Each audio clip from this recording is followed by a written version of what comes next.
Good afternoon and welcome to Live at 4 on this Tuesday, a couple days before Thanksgiving, and all eyes are on the weather. Yeah, that's right, especially if you're heading north and west. It's going to be very dangerous. We'll get to a complete travel forecast for you coming up. Plus, we head over to Donna Wyofen's house for annual turkey dinner. Saw a little glimpse of that in the open, our 28th turkey with Donna. Pretty amazing. Yeah. Well, here's what's making news on this Tuesday. A group of Sun Prairie High School students speak out after a picture surfaces of a student allegedly in blackface. Millions of Thanksgiving travelers are trying to beat the winter storm. And while snow shouldn't be a major issue in Dane County, county officials are showing off the latest snow plow technology. Let's take a look outside today. We're waiting for a little rain to come here in the Madison area. Boy, is this a beautiful Wisconsin fall picture. Yeah, a lot of strong winds coming too. Those hay bales might be blown around. Nail them down. Not good timing in the weather. Gary Canalti is with us in the backyard. It all depends where you're going and what time you're going, right, Gary? Well, yeah, if you're going north and west, you're going to be running into snow, and some of that could be heavy. But around here, you're going to have rain and thunderstorms, maybe even severe weather to our south, and then high winds through much of the Midwest. Winter storm warnings are in effect for the Twin Cities, Eau Claire, Wausau, into Rhinelander, and through much of the UP of Michigan, back into northwestern Iowa. That's the area that's probably going to see the heaviest snow, 6 inches or more. Some areas of north central Wisconsin into the western UP of Michigan could be close to a foot of snow. Lesser amounts, maybe an inch or two north and west of the Dells, and that would mainly be at the tail end of the storm across our viewing area. So you can see much of us will see rain and then maybe a mixture of rain and snow before it comes to an end during the day tomorrow. But there are wind advisories from 8 a.m. tomorrow until 6 p.m. Tomorrow evening for all of south central Wisconsin, including Madison. To our south, high wind warnings for winds that could gust to 50 to 60 miles per hour. And unfortunately, that includes O'Hare and Midway airports in Chicago, and that could play an impact with air travel. Take a look at the future track wind gusts by about noon tomorrow. Wind gusts 40 to 50 miles per hour over far southern Wisconsin, especially across Illinois and Iowa. Those winds will gradually start to drop down a little bit in intensity toward late evening. Now, on high-resolution Doppler radar right now, some rain showers starting to move into southern Wisconsin. Just got the first few drops here in the backyard. A little bit of a mix near the Mississippi River, but that will change to rain. Thunderstorms starting to show up over southern Iowa. We could even see some flashes of lightning or hear rumbles of thunder here. Temperatures right now, low 40s in Madison, upper 30s to the north and west. These temperatures may fall a few degrees and then start rising overnight. So look for temperatures to drop into the upper 30s, get back into the low 40s tomorrow by late tonight, early tomorrow morning, with rain and maybe a few thunderstorms overnight. And then tomorrow we'll see those falling temperatures. Rain might mix with snow before it ends, but we could see wind gusts here 40 to 45 miles per hour. That high of 42 will be early in the day with falling temperatures. And after all that, then we can take a look at the next storm system for the weekend that could bring us some accumulating snow on Sunday. As we take a look at first alert traffic right now, there's the view at the Beltline and Park Street. Traffic moving pretty steadily in both directions. Some people starting to start their Thanksgiving holiday travels early. Seeing some delays on the eastbound Beltline from around Stoughton Road back toward Verona Road, but they're a little more spotty in nature. A couple of delays northbound on US 12 heading out of Middleton. Otherwise, right now, I-39-90 heading down toward Beloit looks like it's in pretty good shape, as well as I-94 eastward toward Milwaukee. Not seeing any delays north of Madison, including I-39 into central Wisconsin and I-90-94 north and west of the Dells. But again, as snow develops later on tonight, those travel conditions will deteriorate pretty quickly. So that's a look at your News 3 Now First Alert traffic. Yeah, not good timing for sure. That's right. We'll check back in just a little while, Gary. Thank you. A flight between Madison and Denver this afternoon was one of the many canceled flights in and out of that city today. Check out this video. Many areas of Colorado expect a foot or more of snow. At the Denver airport, they're expecting about 15 inches by the time it's all done. And if you plan on traveling, download our free weather app for the latest conditions and traffic report. It's available in your app store. Well, Dane County is adding some new technology to help keep our expanding road system clear of snow. It's a relatively new line of equipment, and Eric Franke is here now with more details. Eric? That's right, Susan and Mark. They are called tow plows, and in Dane County, they'll make their debut next winter. Right now, they're only being used in Wisconsin in a handful of locations, including the Green Bay area. Brown County highway officials demonstrated tow plows today at the Dane County East District Campus Highway Garage. As the county adds more roads, that means more lane miles to plow. So next winter, you'll start seeing these tow plows being used on both the Beltline and the interstate in Dane County. In essence, what we have with the tow plow is that one truck is able to plow 2 lanes of traffic. So you eliminate the need for 2 trucks to be going down the road side by side. And we weren't getting any more trucks or drivers, so in order to be able to plow, that made more lane miles. We're looking for other alternatives, and tow plows were the answer to that. And Parisi also says they are safer because drivers try to pass standard plow trucks, creating some dangerous situations for them and the plow drivers. They don't do that as much. They are less likely to try and pass these wider tow plow trucks. Dane County has a partnership with both state and federal governments to help maintain our roads. Parisi did put $2 million in his 2020 budget to purchase the 4 tow plows and the heavy-duty quad-axle trucks that'll be used to attach to those tow plows. And again, they'll start on our roads next winter. Mark and Susan. All right, thank you, Eric. You're welcome. About 100 Sun Prairie students walked out of class today and marched to the school district building. They're protesting after a fellow student wore blackface to a high school basketball game this past weekend. Our Amanda Quintana was there, and she's with us now with more on what they want to see done.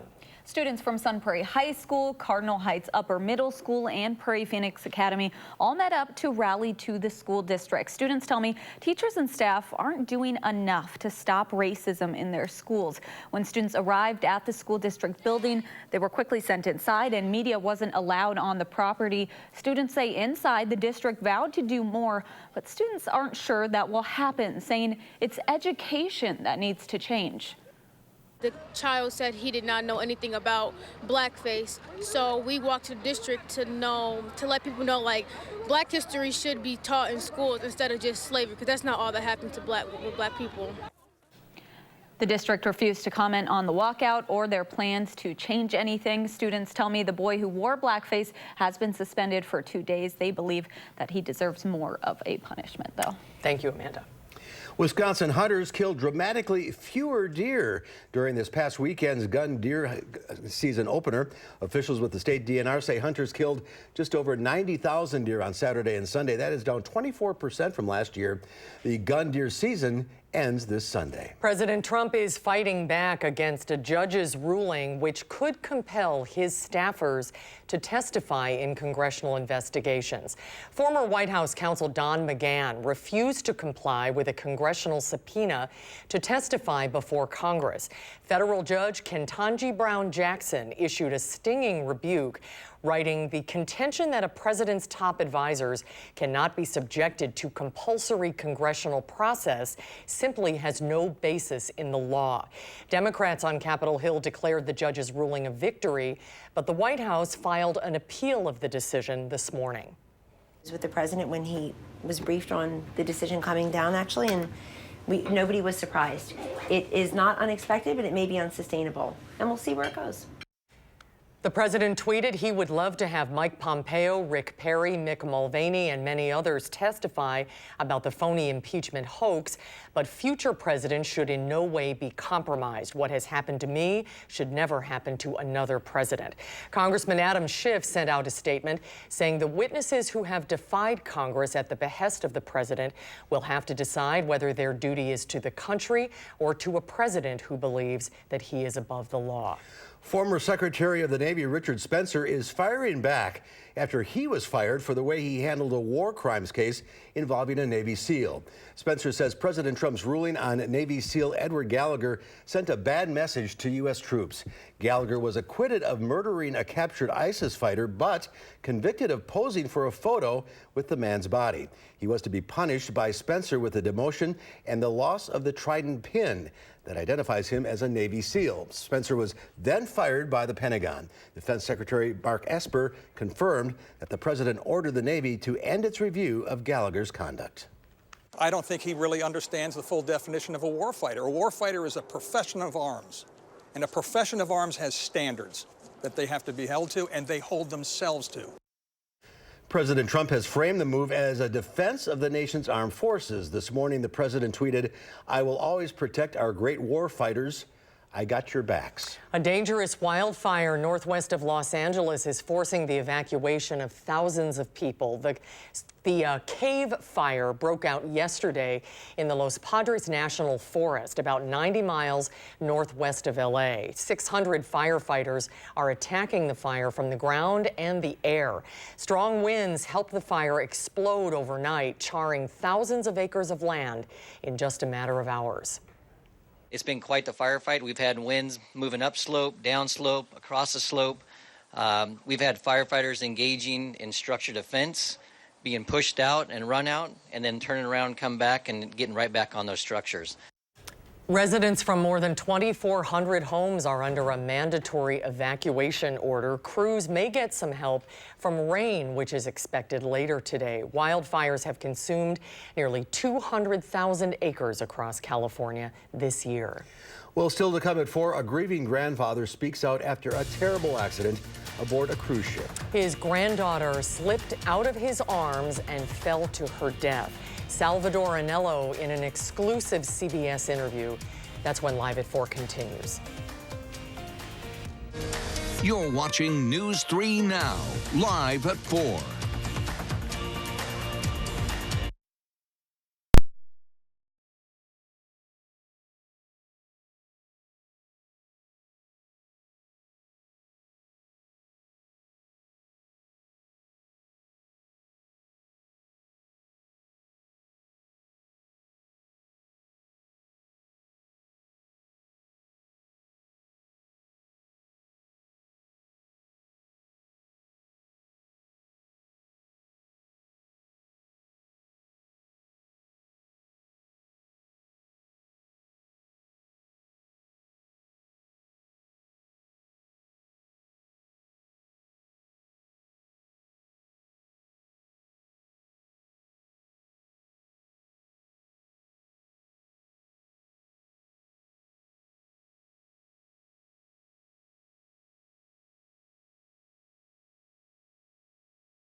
Well, a time-honored tradition for many families on Thanksgiving is, of course, cooking a turkey. That's right, but many don't realize that the bacteria found in many turkeys can contaminate the entire kitchen. This Thanksgiving follows a 16-month salmonella outbreak blamed on recalled turkey products. The outbreak ended in March, but it serves as a warning for consumers to protect yourself. Food safety experts say wash your hands, but do not wash or rinse the turkey. Recent USDA research found that when individuals wash meat or poultry, they end up spreading germs in much greater levels all around the kitchen, including into food that they may be serving. Experts also warn never partially cook a turkey and then transport it elsewhere to finish cooking. Never stuff a turkey the night before and never thaw the bird on the counter. The USDA does not recommend stuffing a turkey at all because it takes so much longer to cook, and the stuffing must also reach a temperature of 165 degrees to ensure that the bacteria is cooked out. Donna Wyhoffen has a good solution for that, and we'll hear about that in just a little bit. We'll find out in a little bit. Yep, you're right. Well, I love Thanksgiving because it makes you think about what you're thankful for, the importance of the holiday. So what are you thankful for at the dinner table this year? If the environment and the planet are on your list, then how about showing your gratitude by eating in a way that limits any harm to the earth? Experts say there are 3 things you can do to have a more sustainable meal. Number 1, buy locally grown and seasonal foods. It may cost a bit more and require more meal planning, but experts say it's worth it. Also, experts say most local farmers use sustainable growing practices that are good for the earth. Number 2, use less plastic at the dinner table. Instead, use reusable dinnerware, glasses, and napkins. Number 3, eat less meat. Let's not think about meat as the centerpiece. Let's shift that a little bit and try to give more of the limelight to the fruits and vegetables. The meat industry is one of the biggest sources of methane gas emissions, which is a major contributor to climate change. If you can't save the turkey, experts say opt for free-range and naturally fed animals. Another record-setting day on Wall Street fueled by trade comments. The Dow jumped 56 points, closing at 28,121. The Nasdaq added 15, and the S&P 500 gained 6, again, all records.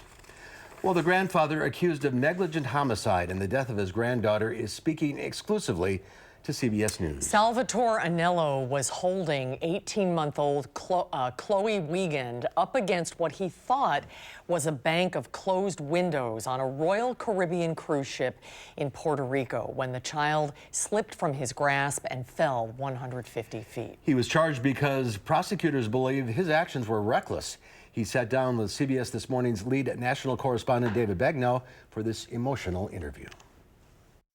I saw her fall. I saw her fall the whole way down. Walk me through what you remember. All right. So she's down at the, looking at out the window in the glass. I bent down by her, and then we always, like whenever we're at a hockey game, we would bang on the glass, and it was fun, you know. So when I knelt down to be with her at that level, I couldn't reach the glass really, only with my fingertips, so I knew she couldn't. So that's when I decided I'd pick her up. So I, was trying to stand her on a railing, and I was trying to knock on the glass, and at that point I'm like, well, I'm going to have to lean further for her to be able to reach it, right? Because I thought it was further out than I expected. You had one arm around her and the other arm you were trying to knock on the glass? Yeah, at one point, yeah. Okay. And I think that's the point where she slipped out of me. It was unbelievable. It's like it disappeared. It's like the glass disappeared. It seems like it's so not real. She's such a beautiful little girl. Perfect little girl. The video that CBS News saw, and I saw myself, appears to show you holding Chloe above the railing and over the railing. I have to think a juror who watches that may think that was reckless. Not knowing that there wasn't a glass there. If somehow I thought that she was going beyond the glass, I wouldn't have done it. If there was some kind of warning sign there, we wouldn't have even been near it. Anello at that point asked to pause the interview so he could take a sip of water.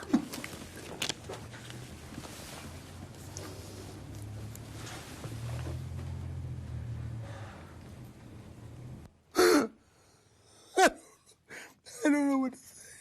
I don't know what to say. Oh, okay. I have to tell you, and I don't know how much you have been following the news, but in posting the story, people that I've seen comment on this don't think you should have been charged. Whether, they find me guilty of whatever or not, it's inconsequential because of what has already happened is so horrible. Some of the people who've been on the boat have written to me and said, David, the windows are tinted, and so it is pretty easy to recognize that it's open. I am colorblind, so that's been told me. That's something that... You are colorblind? I'm colorblind. I don't know. I just never saw it. I've been told that that's a reason that it might have happened. Who do you blame in this situation? You know, initially, I couldn't help but blame myself, but I know that if there was a sign, if there was something that indicated there was a chance for that window to be an opening, that this wouldn't happen. So, you blame the cruise line? I do. It's hard to, you know. Yeah, I just want them to fix the boat. Just fix it. Just fix the boat. Right after that interview, the family attorney, Michael Winkleman, showed us medical records, which seemed to support Mr. Anello's claim that he is, in fact, colorblind, diagnosed by a doctor. Mr. Anello is due back in court in Puerto Rico on December 17th. If he's convicted, he faces 3 years in prison. David Begnaud, CBS News, New York. Such a sad story. It really is. Chloe's parents plan to file a lawsuit against Royal Caribbean before the end of the year. In a statement, the cruise line called this a tragic incident and said it would have no further comment out of respect for the family and because of the pending court case. And we'll be right back.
Well, take a look at this. Ford and Tesla are in a literal tug-of-war. Tesla's Elon Musk wanted to show the power of his new Cybertruck, so he did this. It shows a Cybertruck dragging a screeching Ford F-150 uphill. The 16-second clip has been viewed more than 12 million times. Critics say that the demonstration was unfair to the Ford, noting the F-150 model used is rear-wheel drive and likely weighs a lot less than the Cybertruck. A Ford executive replied to Musk on Twitter that the company should conduct an apples-to-apples truck test. Musk replied, "Bring it on." You know what that Tesla vehicle looks like? You ever see those tornado chase vehicles that are designed to That's what it looks their like. stuff? I was going to say, you need one of those for the weather department. Yeah, I need a lot more than that. I'll tell you that with, with this winter storm coming on. But yeah, we're going to be looking at wind, rain, thunderstorms here, snow up to the north, and then maybe another system later on the weekend. I'll have all the details in just a couple of minutes. Looks like it's raining already. It is.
Well, we did manage to sneak in a little sunshine today, but now the rain is coming in. You can see the first batch of showers lifting northward, just starting to enter the Madison area, then a little bit of a break, and then farther to the south, there's more rain starting to develop.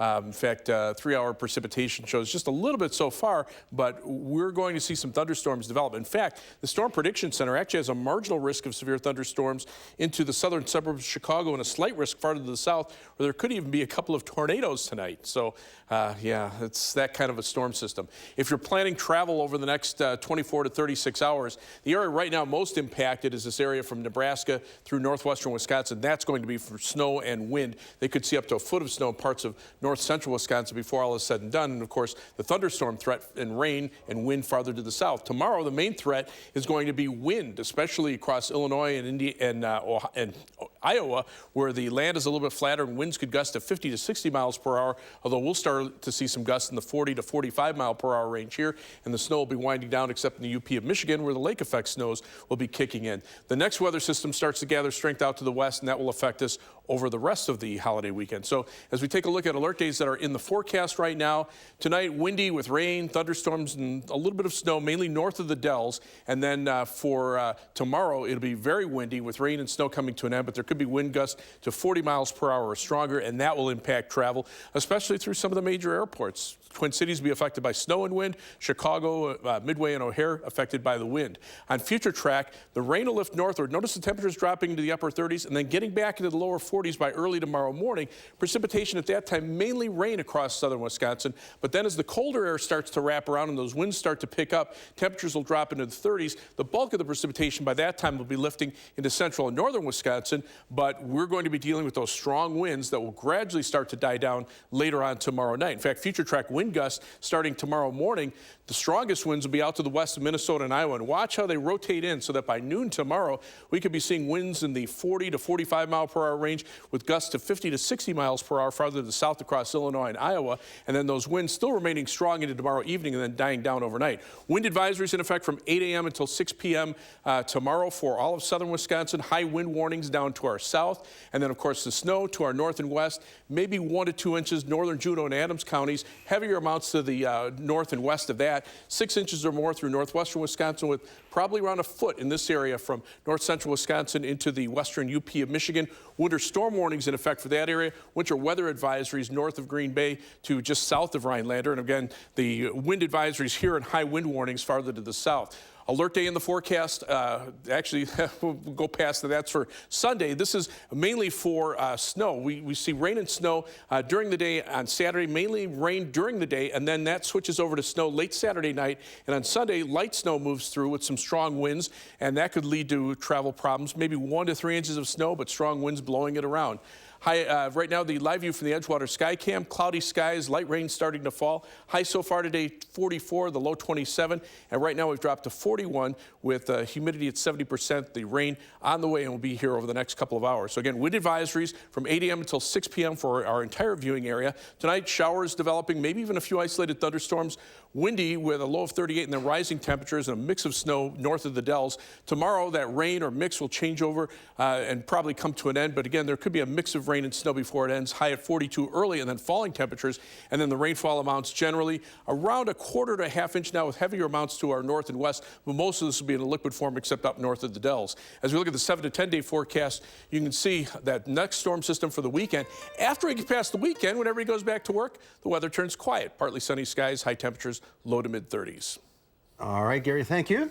It's time for Potentially Yours here on Live at 4. Marissa DeGroot from the Dane County Humane Society is here, and she's snuggling a whole bunch of baby rats. There's 2 up here if you can. There they go. Yeah, we've got a total of 3 little baby rats here. We have got Pierre, Rowdy, and Mochi right here. And they are all only 2 months old. So how big they're going to get? They have a bit of growing to do, but rats, you know, they only live 2 to 3 years, so they are babies, but they're going to grow very fast. And they have to go together.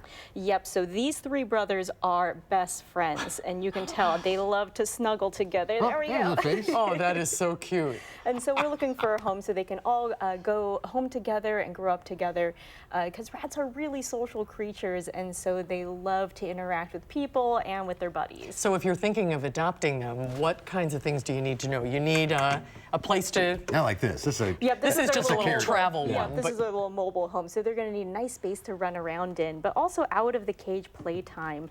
A nice balanced diet, and the fun thing about rats, they have their little rat chow. They can have some fruits and veggies. They will get addicted to junk food, so people can feed them a little bit of people food, but you got to be careful with that. Come here. Oh, they're so cute. They're so cute, and they're so friendly. They're so, oh sure, I'd love to hold them. These guys are the type that as soon as you open up their cage, they are running up and saying hi to you. They want to be greeted. They want to be handled. So I think they're going to do well in a lot of different families as long as you're interested in making sure that they can stay really entertained, because an active rat and a rat having fun is a happy rat. So you have shopping this Saturday. Yes, so Small Business Saturday is coming up this Saturday. You can head over to Dane County Humane Society's thrift store over on Grand Canyon Avenue. We're going to be running some specials, the double punches on those Rover cards, free tote bags with a $50 purchase, and it's all helping animals in need, like our little boys here. You need a scarf to have them. I was just going to Yes, say, I've you got my might nice want to little invest in a scarf if you're going to adopt them. All right, last week's pet. Oh, we had the beautiful Strawberry, that pup. She did get adopted, and we're so excited for her. Oh, that's great news. Yeah, she was a good dog. All right, so what are the names? We have Mochi, Pierre, and Rowdy, and we are open today.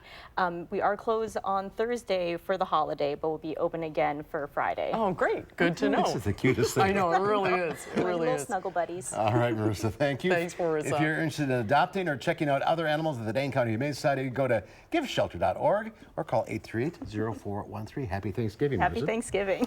Well, still to come, the holiday shopping season is upon us. When we come back, before you hit the stores for Black Friday and beyond, get some shopping tips from Consumer Reports. That's when Live at 4 continues.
Well, it's that time of the year where we're making our lists and checking them twice. And who doesn't love saving a little money on holiday shopping? Our Leah Linscheid and Consumer Reports has some holiday shopping tips to get you through Black Friday and beyond. So many presents to buy and so little time. Holiday shopping can be time-consuming and costly. This year is going to be the iPhone 11. Clothes and electronics. The grandkids, they're into all kind of toys. But buyer beware, you might end up overpaying with so-so prices wrapped up to look like fantastic bargains. That's where Consumer Reports comes in, because only rookies head out unprepared. Do your homework. There's lots of websites out there that can help you figure out what is on sale when. Things like BlackFriday.com, even Consumer Reports. We can tell you updates on what stores are having sales. And these days, you don't have to go store by store to look for deals.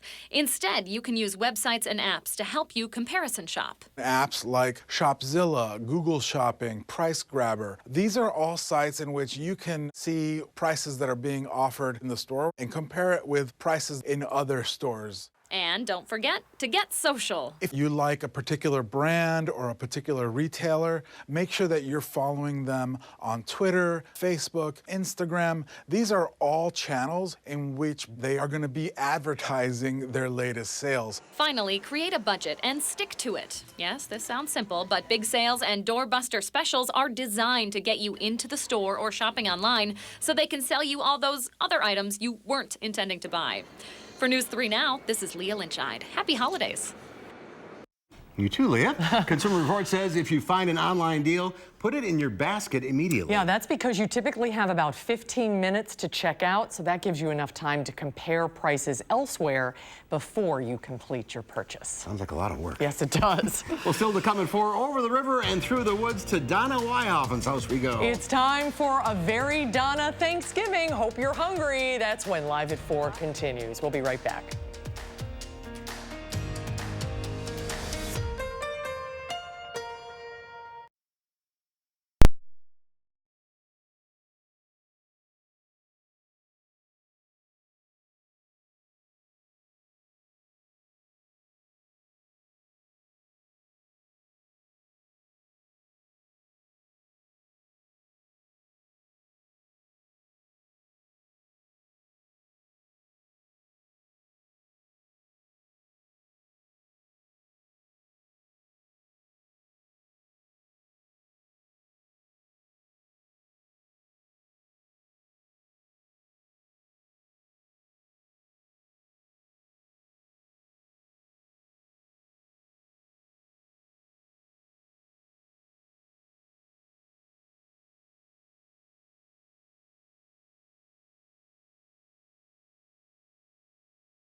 Well, the rain is reaching southern Wisconsin, and it is starting to have an effect on the traffic. Here's the live view of the DOT camera at Park Street. Notice how just in the last half hour, the traffic has really slowed down, and notice the road is wet. So that's probably having an impact on travel. Right now, we're seeing delays eastbound on the Beltline, beginning Monona Drive, going back to west of Verona Road. Also some delays between about Whitney Way and Gammon Road. Eastbound or westbound, we're seeing delays start around Fish Hatchery Road and going back almost to West Broadway. As far as travel times are concerned, right now we're seeing a 40-minute trip on the eastbound Beltline from University Avenue to the interstate, 25 minutes going back in the westbound direction. Heading out of Madison, still 26 minutes down to Janesville on I-3990 from the Beltline southward, 17 minutes to Sauk City on US 12, but now up to 22 minutes on US 151 and East Washington Avenue to Sun Prairie. That's your News 3 Now First Alert Traffic. All right, Gary, thank you. California firefighters rescued a baby seal from a parking deck. Santos was spotted in the deck in Redwood City and was removed by the firefighters. They say the seal was exhausted and caught adorable video of it dozing off during the rescue. This is how we're all going to look on Thursday after that big turkey dinner. Officials at the Marine Mammal Center are checking Santos out before he's possibly released. That is really cute. Adorable. Speaking of big Thanksgiving dinners, it is time for our annual trip to Donna Wyoffen's house. She has some great ideas to make your feast stand out. It's time for this year's edition of A Very Donna Thanksgiving. Back in the kitchen with Donna for the 28th year. Yes, we were trying to figure out how long it was, and I guess it's been 28 years we've done a turkey. Donna, we are thankful for you. This is such a special tradition for us. Thank you for having us over again. Again and again. I love it. The bird looks beautiful. It does. I put it in, and it's about 4 or 5 hours for this bird because it's about 19 pounds. So what's the rule when you're cooking a turkey? Well, you have to have it in the oven until the thigh is 165 and then the breast is 165 in the breast and 175 in the thigh. So you need a thermometer to guide you. So put it in the oven. Don't depend on this little pop-up thing. No, you can't depend on that. And then always check it also. You never want to depend on one thermometer. So I love this digital thermometer. And you just put it in and it instantly will read what it is. This has been out of the oven for a little while, but this was cooked till 165. 175 there. Now, if you're having people over, how do you know how big of a turkey to get? What's the rule for that? Who cares? You don't care? It's not like just get the biggest one you can. Yeah, this is for you guys. And how many are there? There's 4 of you, and I'm sending it to the studio, so it's about 19 pounds. So whatever fits in the oven is what you want. Yeah, absolutely. So this is something new. Yes. You have to take the turkey out of the oven, and it should rest about 20 minutes or 30 minutes if it's a bigger bird. Why not have vegetables all ready to go and put it in the oven? I could turn up the oven a little bit to 425, roast it for about 20 to 30 minutes, and then everybody has the vegetables they like. You know how the picky eaters, and some people like this, some people like that. So just olive oil? Olive oil, except for the carrots and the Brussels sprouts. I did both olive oil and maple syrup. Ooh, and so you put that in a little baggie and squish it around. And so those will roast and they'll be a little bit sweet and really good. And then everybody can take what they like. Yes, I love that. Plus, it's so beautiful. Right. You can also do the green bean casserole. And instead of using a can of soup, I made my own sauce. And this is a mushroom sauce. And it has a little bit of sherry wine in it. And it's absolutely delicious. It's better than the mushroom soup in a can. Oh, and better for you. Oh, I can taste the sherry, can't you? Isn't that good? It is good. And so what I do, you can do this at the last minute. And I made this ahead and froze it. So this can be made, the sauce can be made ahead. Freeze it, and then when you're ready to do the beans, you pour it on the beans, and you put it in the oven and warm it up. And then you can put the onions on if you like. Mashed potatoes? Yes, and those are made ahead. Those are about 3 days ahead. And those are made with a little bit of cream cheese and a little bit of sour cream. Cream cheese and a little white pepper, right? Yes, and a little bit of sour cream too. What if you don't want to do a whole big bird? That's what my story is today. Lots of people just want to do a breast. You know, they waste a lot of this, and it's easier. So you buy a breast, and I thought it out. I'm going to give you instructions on what to do. It's best to cut out the backbone. I didn't want to gross you out, so it's in the plastic bag. It's in the back of the breast. You cut out the backbone because it sits better in the pan, and you can use this to make gravy if you want to ahead of time. But then I just butter the breast, and I'm going to put it in the oven. The instructions will be online too, because this is kind of important. You put it in the oven at 325 until it reaches 130. Now that's still raw, so you take the bird out of the oven, reset the oven to 475 or 500, put the turkey back in until it reaches 165. You have a brown golden brown bird, juicy in the middle, and it's perfectly done. Again, 325 until this reaches 130. It's not done yet. Take it out of the oven, reset the oven to 475, put it back in until it's done at 165. And is it much shorter than a whole turkey? Yeah. How much time did it take? Well, that takes about 2 or 3 hours, so that's really fast. That's a great idea. And this way it's brown and juicy too. I have one more side dish. It's a sweet potato recipe, and the sweet potatoes have milk, eggs, and brown sugar in it, and a little streusel topping. Somebody said, I think this is dessert. That's what I thought. I thought it was an apple crisp. And gravy. We can't forget the gravy. What do? I save my juice for next year. I have a little sign on here. It says, turkey broth, November 2018. So this is my broth from last year. And so I can make my gravy ahead of time. I don't have to do it to the last minute when I have vegetables in the oven. I can save it ahead of time. And this juice from this turkey is right here. For next year. For next year. And I put it in here. And I've got my nice broth. And I stop right there. And all the fat is on the top. The gravy separator, that's a great gadget. And so I'll put that in my jar.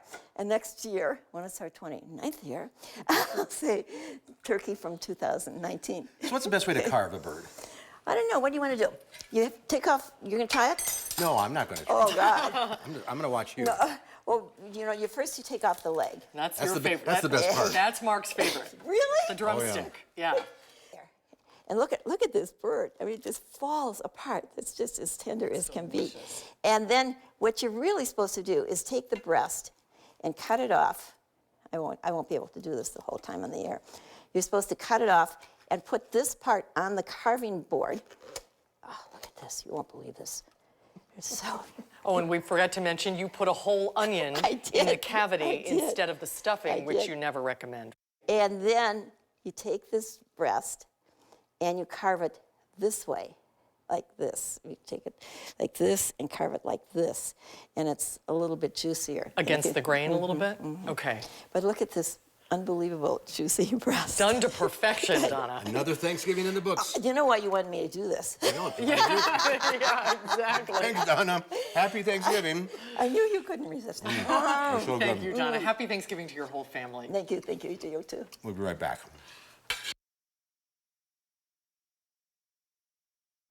That was one good bird. And all the recipes are on channel3000.com. Thanks to Donna again. Yes, it's a great tradition. Next year, we're going to feed the newsroom. Get some people to come. We're inviting people to Donna's house. Tell Donna at the last minute. All right, we'll have a final check of your forecast coming up.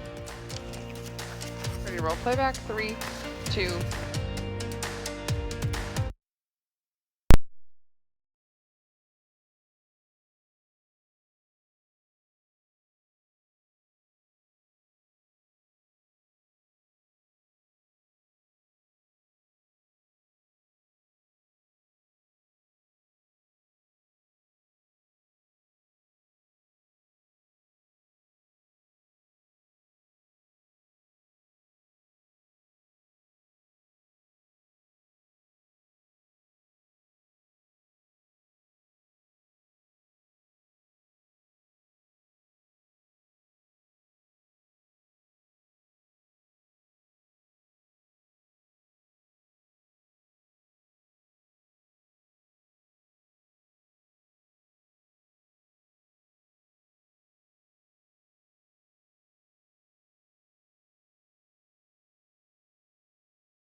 Some rain moving through? Yeah, starting to reach the Madison area right now. There might be a little mix on the northern edge of this, but it'll change over pretty quickly to rain. But look at the wind gusts tomorrow. 40 to 50 miles per hour around noontime. There are wind advisories for all of southern Wisconsin from 8 a.m. until 6 p.m. And then we have the potential for snow mainly north of our viewing area, especially if you're heading up toward the Twin Cities, Eau Claire, northern Wisconsin. 6 to maybe 12 inches of snow there, where winter storm warnings are in effect for tonight into tomorrow. So again, no matter where you go in the Midwest, you're going to be impacted by this storm. And air travel, especially. And air travel too, including Chicago, where it's just maybe wind. Mm-hmm. All right, Gary, thank you. Thanks, Gary. Keep an eye on things. Tomorrow here on Live at 4, 4 events, 6 chefs, and 1 day. It's Little John's takeover at Pasture and Plenty. It will take food excess and make delicious dishes. We'll tell you about this special fundraising event in Madison tomorrow on Live at 4.